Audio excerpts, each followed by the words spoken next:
Please subscribe Raj Shamani Clips channel if you want to become a better leader for tomorrow and achieve your Indian dream in short amount of time with just small clips. I want to touch the money part because I think that we didn't touch at all. I want to know your quick rules of money. Tell me top 3 rules of money if people want to become really successful or financially independent, or they want to be wealthy. Let's just talk about rules of wealth, if that's a better word to say. Okay, well, let's talk about the money psychology first. I mean, I think it is important that you place some value on wealth. Okay. Now, placing value on income is not the same as placing value on wealth. I will just make that distinction right now.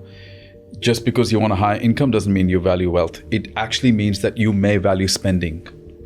So a lot of people want the income, not because they want wealth, it's because they want spending. So that's not the same thing. So you actually have to value wealth, which basically means you like the idea of your nest egg growing. Majority of people who want more income don't place value on wealth. So I want to make that distinction very clear. You have to place a value on the building of an asset base. That is important. If you don't, you are not going to take the actions that are necessary to build an asset base, even if you have high income. I'm not convinced that there is necessarily a positive correlation between high income and high wealth. I think it's very plausible to be on a high income and still have very low wealth. And I have seen many examples of that. So that's the first thing. You actually have to tangibly place value on wealth creation. Secondly, you've got to eliminate all negative associations with wealth. Stop saying wealthy people are greedy and corrupt. There are poor people that are corrupt and there are wealthy people that are corrupt. Corruption, greed, exploitation is more a manifestation of character than it is a manifestation of money. Let's not attach it automatically to money. So we see a rich person being bad, we automatically assume that the badness is coming from wealth. It could be coming from a lot of different things, but it's the way we think. So you have to start to proactively look and seek examples of wealthy people doing great things. And start to see how wealth is a positive catalyst for contribution as well as having choices.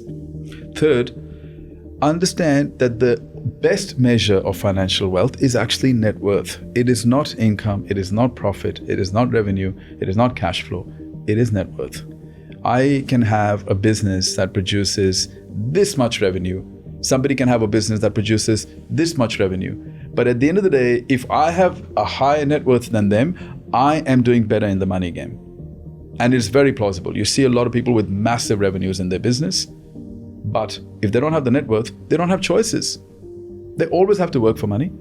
So revenue, income, those things are fine, but ultimate measure of financial success is net worth. So keep an eye on that. And that's one of the things I was saying to you, people don't even know what to look for, what to aim for. Tell me, what is net worth? Let's just tell everybody. Well, net worth is basically what you've kept and what is growing, right? I can make all this money, but have I got anything to show for it? And that requires a number of strategies. You want to make sure that you're putting something aside. You want to make sure that money is growing. You want to make sure that money is protected. You want to make sure that you're using as many leverage strategies to multiply that money as rapidly as possible. You don't want to speculate. There's a number of things there. So you really want to keep an eye on net worth. At the end of the day, if you made all this money your entire lifetime, and then by the time the game is over, you've got nothing to show for it, have you really done well financially? So you really got to keep an eye on net worth. And that's to me, this is such elementary knowledge. And this is why one of the reasons why I'm astonished that the education system doesn't even teach us to aim for it. Thank you for watching this till the end. If you want to become a better leader for tomorrow, then subscribe our channel for more such clips.